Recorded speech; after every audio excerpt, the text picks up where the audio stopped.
Coin vanish করে দেখাবো এই পেপারে রেখে।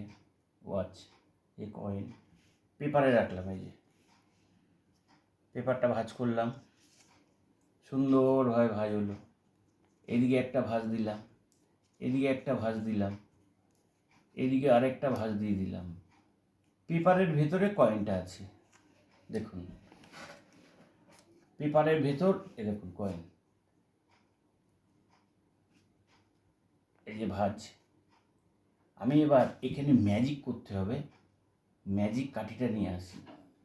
এই ম্যাজিক কাঠি দিয়ে একটুখানি ম্যাজিক করলাম,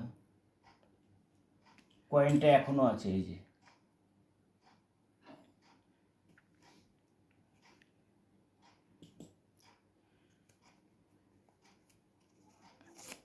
ওয়াও,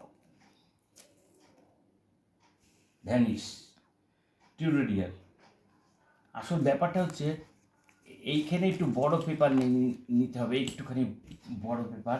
কয়েনটা এখানে রাখার পর যখন আমি ভাঁজ করছি না, এই যে ভাঁজ করলাম, এই যে ভাঁজ করলাম, এই ভাঁজের পরে এই আরেকটা ভাঁজ করার সময় এখানে একটা পকেট তৈরি হয়ে যাচ্ছে। এই যে এই ভাঁজটা দেখাচ্ছে, কিন্তু এই যে পকেট থেকে এই যে পড়ে যাচ্ছে।